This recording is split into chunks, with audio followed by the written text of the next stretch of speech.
আসসালামু আলাইকুম, welcome to BD এডুটিউব।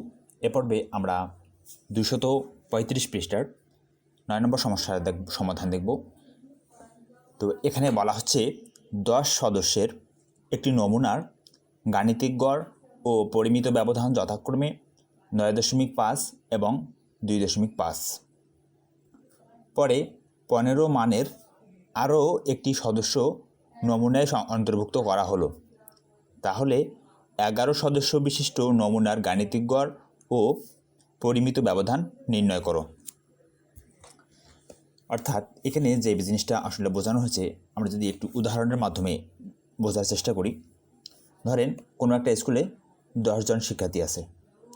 তো এই 10 জন, কোনো একটা স্কুলের 10 জন শিক্ষার্থীর বয়সের গড় হচ্ছে যে 9.5 এবং তাদের পরিমিত ব্যবধান হচ্ছে 2.5।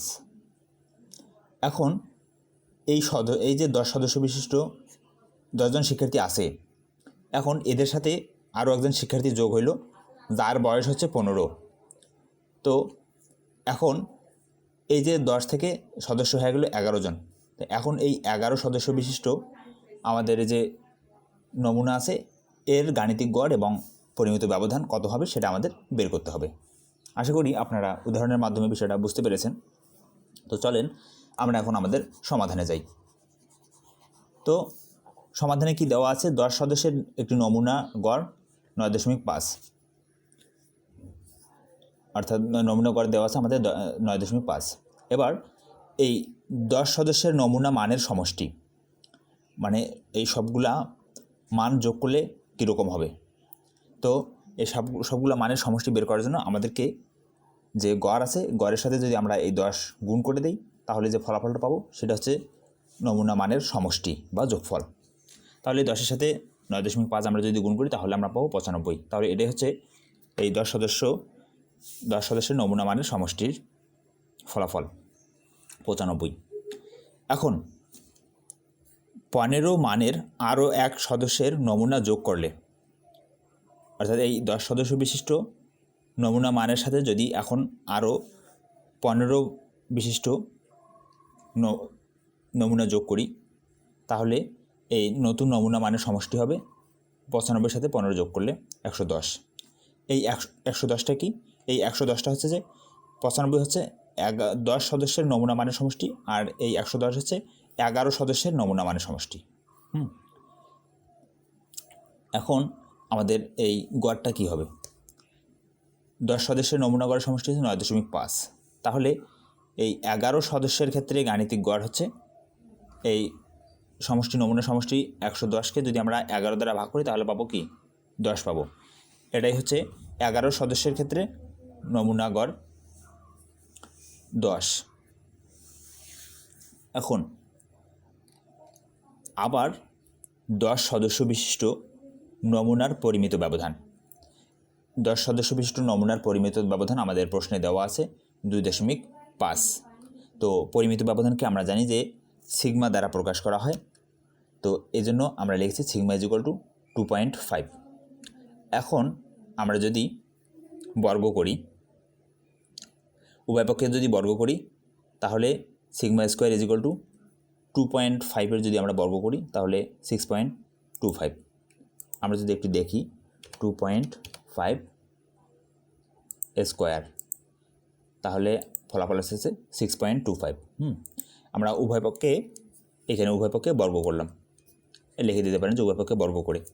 এখন সিগমা স্কোয়ার, পরিমিত ব্যবধানের সূত্র সিগমা স্কোয়ার সমান আমরা কি জানি? পরিমিত ব্যবধানের সূত্রে সিগমা স্কোয়ার সমান আমরা এই অংশটা জানি যে এখানে summation i is equal to 1 to 10 xi square by n minus summation i is equal to 1 to 10 xi by n all square. এটা হচ্ছে সিগমা স্কোয়ার সমান লেখা যায়, আমরা এটা জানি সূত্র পরিমিত ব্যবধানের। এরপর এদিকে 6.25 আছে, 6.25। এখন আমরা যে কাজটা করেছি সেটা হচ্ছে যে এই যে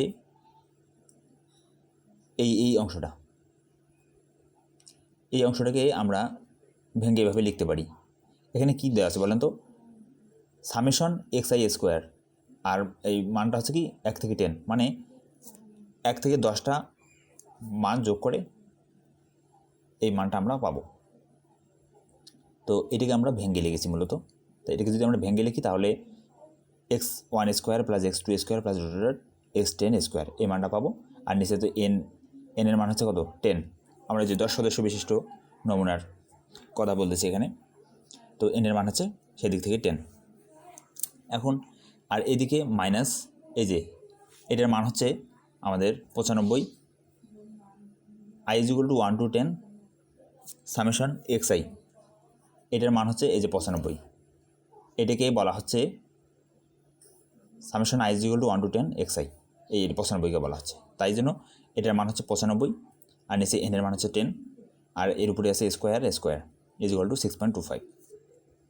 এখন এই 10টাকে আমরা বাইরে বের করে নিয়ে এসি, তাহলে 1/10, তাহলে x1 square plus x2 square, এই যে এখান থেকে এখান পর্যন্ত আমরা এখানে লিখেছি, মাইনাস 95কে আমরা যদি 10 দিয়ে ভাগ করি তাহলে কত পাবো দেখেন।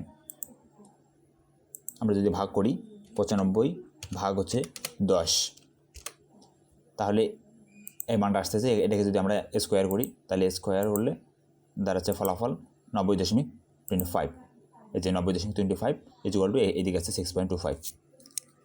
এখন এই 10টাকে যদি আমরা সমান চিহ্নের বিপরীত পাশে নিয়ে আসি, আর এটাকে যদি এদিকে নিয়ে আসি, অর্থাৎ এই -90.25 যদি এই সমান চিহ্নের বিপরীত পাশে নিয়ে আসি তাহলে এই 6.25 সাথে যোগ হবে 90.25, তাহলে এই দুটো যোগ করলে আমরা পাবো 96.5। এটার সাথে যদি আমরা 10 গুণ করি তাহলে কত হবে দেখেন। তাহলে আমাদের আসতেছে ফলাফল 96.5 গুণন 10, তাহলে 965 আসতেছে। এই যে 10টা এটা এইদিকে এসে গুণ হয়ে গেছে। তো এখানে সবগুলো কাজ এখানে একসাথে করে ফেলাইছে, এই জন্য এখানে সরাসরি 995 লেখা হয়েছে। হ্যাঁ, আশা করি বুঝতে পেরেছেন। এই -90.25 এইদিকে যা যোগ হয়েছে আর এটা গুণ হয়েছে এই। তো এখন আমাদের যেহেতু এটা 10 সদস্য বিশিষ্ট নমুনার ক্ষেত্রে, এখন আমাদের যেহেতু এই 11 সদস্য বিশিষ্ট দেওয়ার নমুনা বের করতে হবে। তো এই 11 সদস্য বিশিষ্ট নমুনার মান কত 15। তো এই জন্য আমরা উভয় পক্ষে 15 যোগ করে দিয়েছি। এই সব কিছুই ঠিকঠাক আছে, আমরা এদিকে 15 যোগ করে দিয়েছি।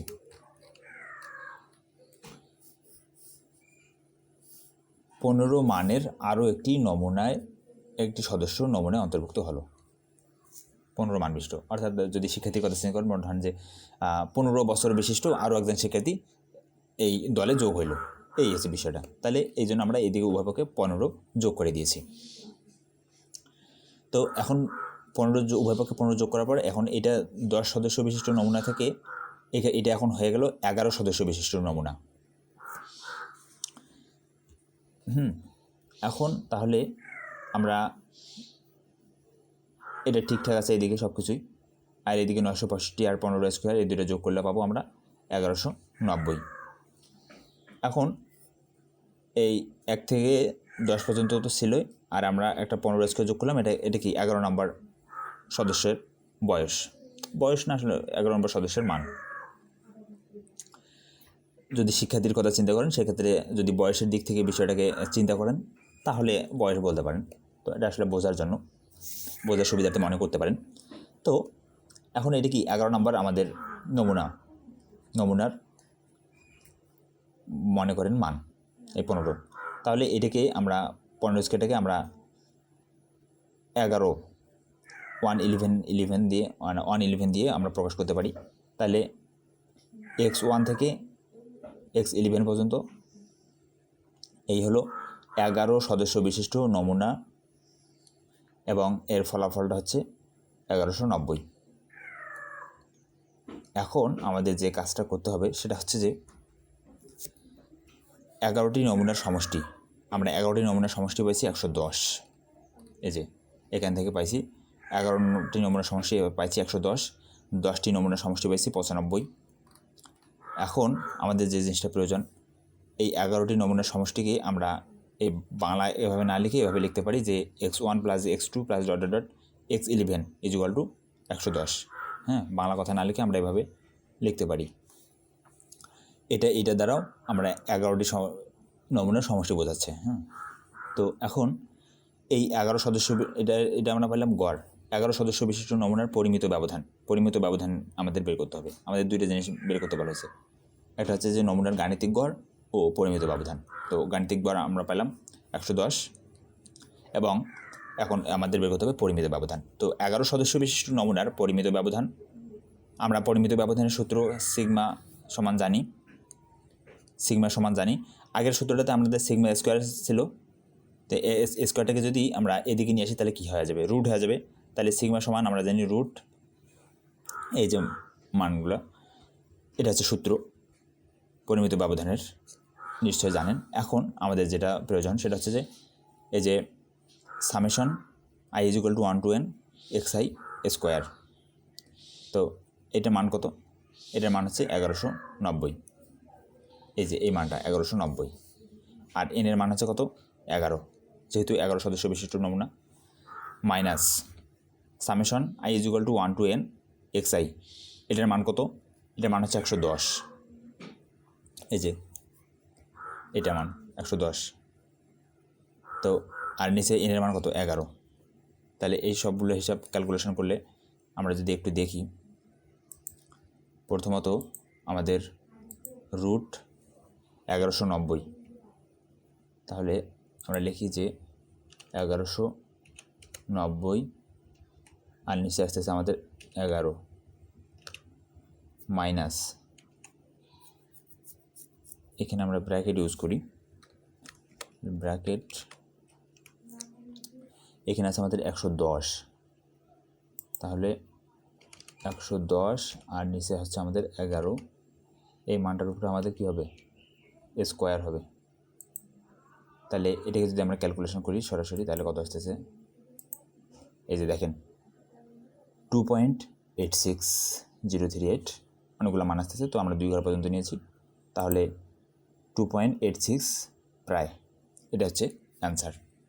তাহলে দুইটা অ্যান্সার, একটা হচ্ছে পরিমিত ব্যবধান 2.86 আর আরেকটা গড় হচ্ছে 110, এই দুইটা হচ্ছে এই সমস্যার সমাধান। তো আশা করি আপনারা বুঝতে পেরেছেন। ধন্যবাদ সবাইকে।